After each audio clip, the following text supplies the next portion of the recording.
The drill screamed through the dark as Markus Keller stepped into the tunnel.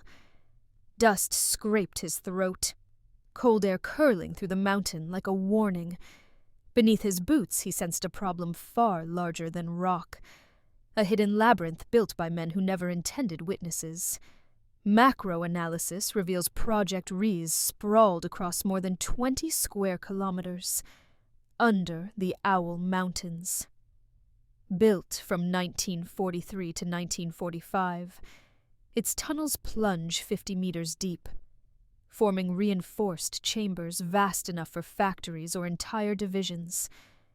Markus pushed deeper, feeling subtle vibrations in the stone. His team warned the ceiling had shifted 14 millimeters overnight.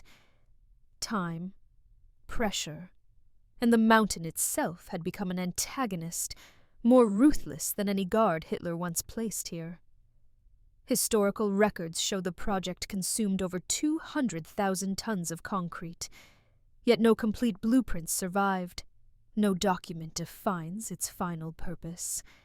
Riese remains a statistical anomaly, a megastructure without a confirmed mission. A faint metallic tap echoed behind Markus. He froze.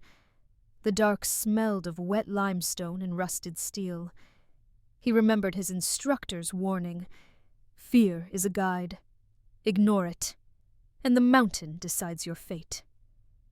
His grip tightened around the flashlight. Declassified files confirm labor came from the Gross-Rosen camp system.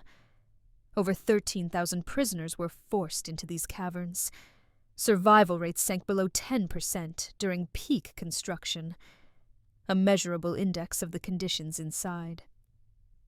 Markus reached a collapsed junction. The debris looked sliced, not shattered. He brushed his hand along the stone, feeling symmetry too precise to be natural. Someone, recent or long gone, had fused the rock. The thought tightened his breath. Engineering analysis shows several tunnels contain steel alloys impossible to fabricate underground with 1940s equipment. Some seams indicate controlled heat exceeding 1,200 degrees Celsius. These anomalies formed the first twist in Riese's story. A shout echoed down the passage. Captain Reiter, his human antagonist, stormed forward, accusing Markus of wasting time. He dismissed every discovery as fantasy, waving a memo labeling Riese archival irrelevance. Markus bit back frustration and pressed on. Military assessments from 1944 contradict Reiter outright.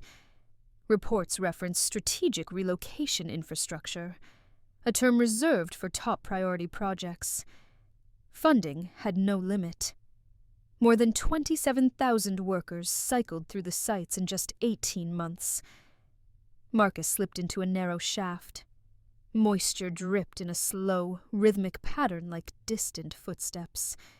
His flashlight flickered, and for a heartbeat he imagined the mountain swallowing him whole, just as it had swallowed thousands before. Structural data shows some halls could house full aircraft fuselages. One chamber stretches 180 meters with 10-ton ceiling supports.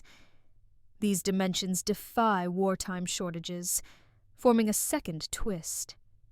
Resources flowed here untouched by crisis. Reiter caught up, accusing Markus of fabricating dangers to stall the mission. He insisted senior command rejected further exploration. Markus saw through it. The resistance wasn't technical. It was fear.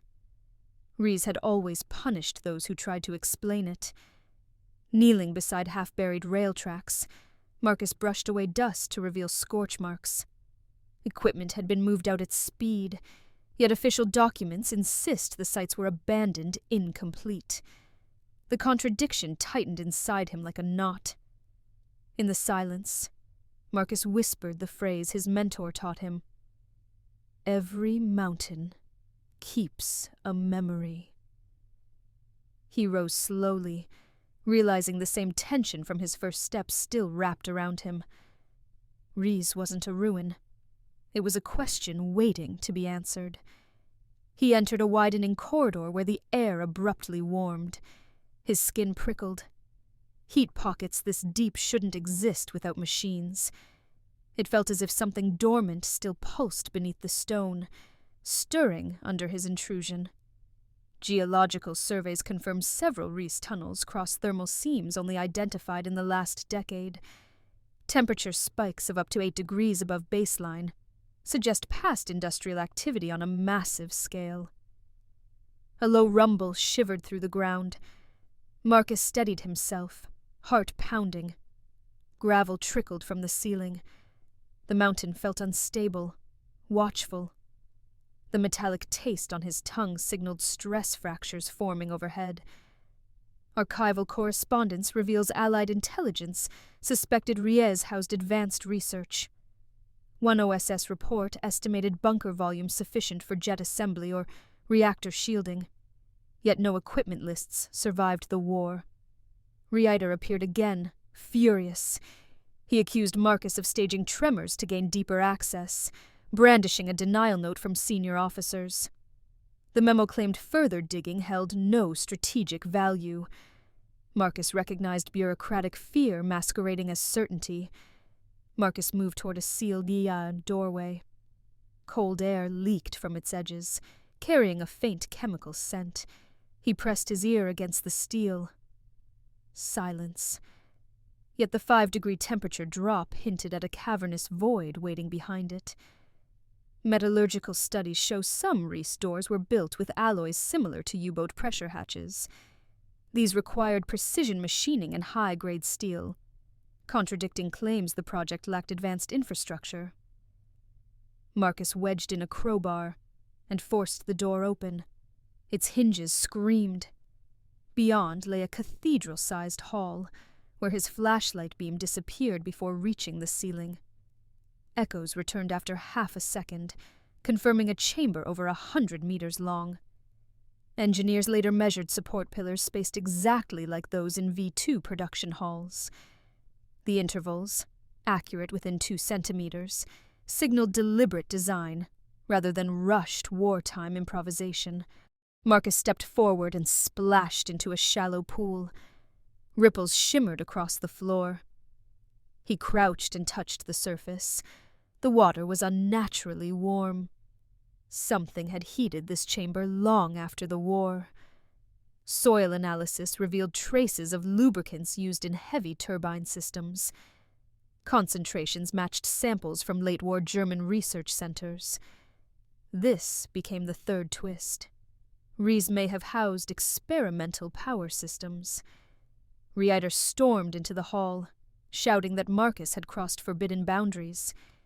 He insisted experts had already concluded Riese was unfinished construction, citing a technical panel that dismissed alternate interpretations as scientifically unsound. Doubt curled inside Markus. The chamber's scale overwhelmed him. The mountain loomed like a living entity, pressing against his confidence. For a moment he wondered if he was chasing shadows carved by fear. Then he spotted fresh marks on the far wall. Modern drill scratches no older than a decade. Someone else had opened this chamber recently. The realization reignited his certainty. Whatever Riese hid, others were still searching. Macro-analysis revealed the scratches aligned with survey vectors used by classified Polish teams in 2003. Their expedition records remain partially redacted, confirming Markus's suspicion. Riese's story had chapters still withheld. Markus followed the markings into a tunnel that tightened as it descended.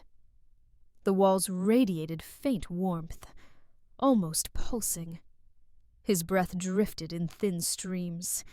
He sensed he was approaching the engineered heart of something never meant to be abandoned. Structural analysis later confirmed the tunnel dropped at a precise 5-degree gradient, standard for deep research shafts. Its geometry matched layouts from classified Reich engineering manuals recovered in 1957, linking Riese to high-priority secret programs. A sudden creak cracked through the stone. Markus flinched as dust spilled from the ceiling. His pulse surged. The mountain groaned like something alive, the conceptual antagonist he feared most. Geological time pushing back against human intrusion. Post-war Soviet documentation recorded similar tremors. Their notes described residual stresses left by machinery of unknown type, capable of inducing microquakes decades after shutdown. Analysts never identified what caused them. Ahead, a faint blue glow shimmered across wet rock. Markus slowed. The air smelled metallic and hot, like wiring that had once overheated. He remembered misreading a fault line during training, a mistake that haunted him, and fear tightened around his ribs. Environmental probes later detected elevated electromagnetic traces here. Levels peaked at 30 milligauss, far above natural background.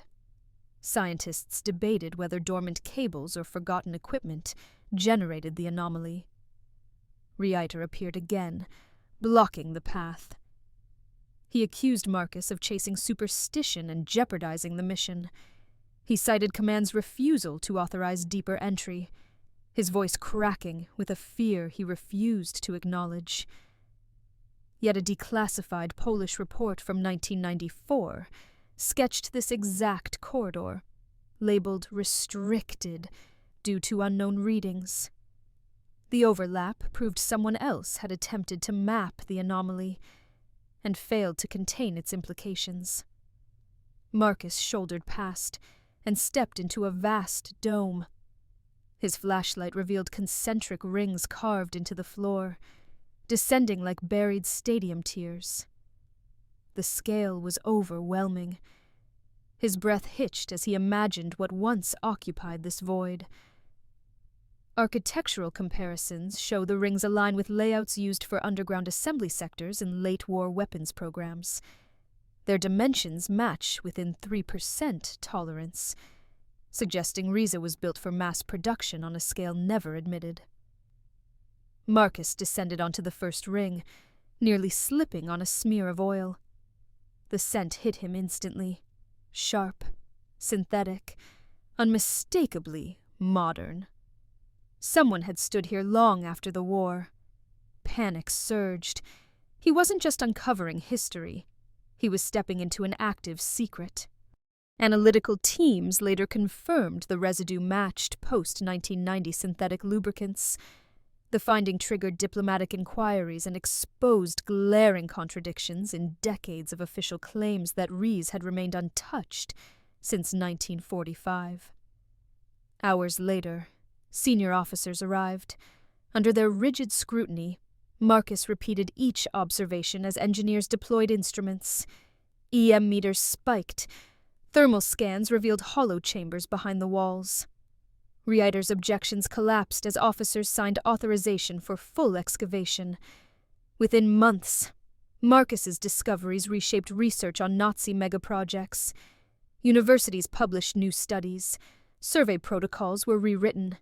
International teams adopted his methodology, and Riese became a template for analyzing concealed underground infrastructures.